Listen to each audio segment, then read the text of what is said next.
एडो सुना छो तो घबराई तू त मुझी जान आई।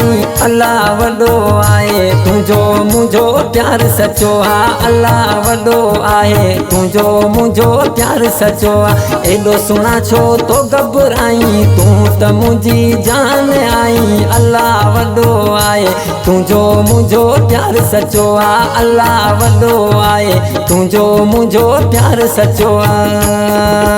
दोस्तों इन कलाम की शायरी उस्ताद दोदा बलोच विंद्र खां ऐं वधीक इन कलाम जे लाइ फरमाशा अज़ीमुल्लाह दोदा ऐं रमज़ान दोदा ऐं नवाज़ दोदा ऐं वधीक ॿिया दोस्त ऐं आवाज़ा रियाज़ अली लासी ऐं वधीक फरमाशा गुलाम नबी दोदा जी।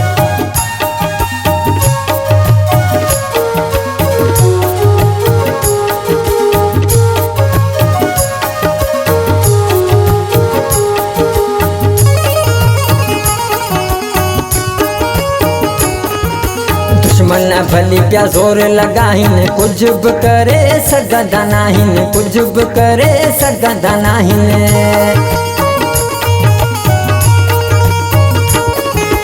दुश्मन भली प्या जोर लगाहिन कुछ भी करे सघंदा नाहिन। कुछ भी करे सघंदा नाहिन।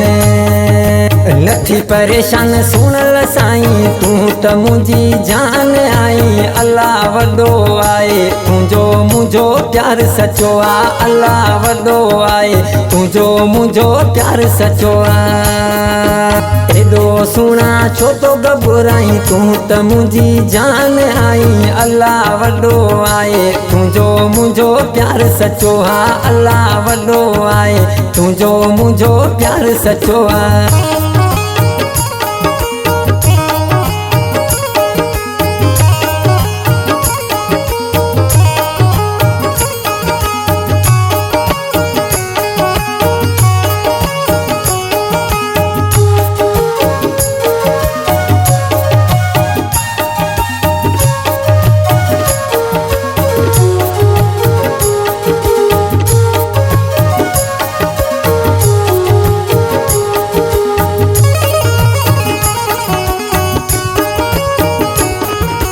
हलंदासीं हथ हथ में ॾेई सड़न भली प्या वेरी सभेई। सड़न भली प्या वेरी सभेई।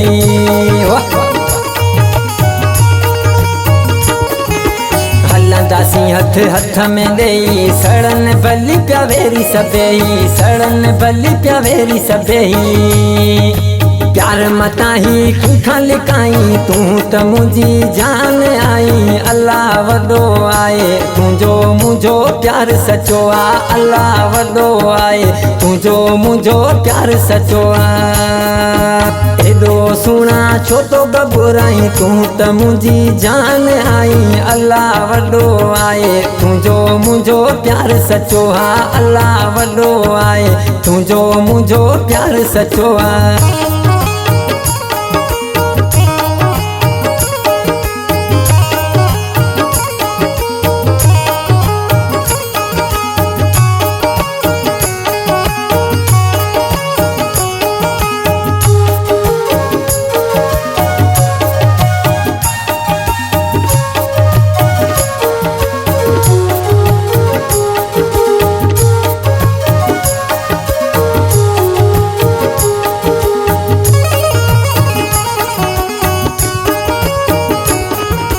उस्ताद जा तो सिर जा सौदा दार न थींदो बलोच दोदा। दार न थींदो बलोच दोदा।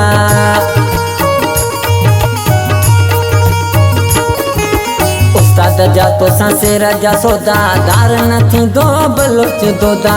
दार न थींदो बलोच दोदा। दोस्त तुझो साथ सदाई तू त मुझी जान आई। अल्लाह वडो आए तुझो मुझो प्यार सचो आ। अल्लाह वडो आए तुझो मुझो प्यार सचो आ। एडो सुना छो तो घबराई तू त मुझी जान आई। अल्लाह वडो आए तुझो मुझो प्यार सचो आ। अल्लाह वडो आए तुझो मुझो प्यार सचो।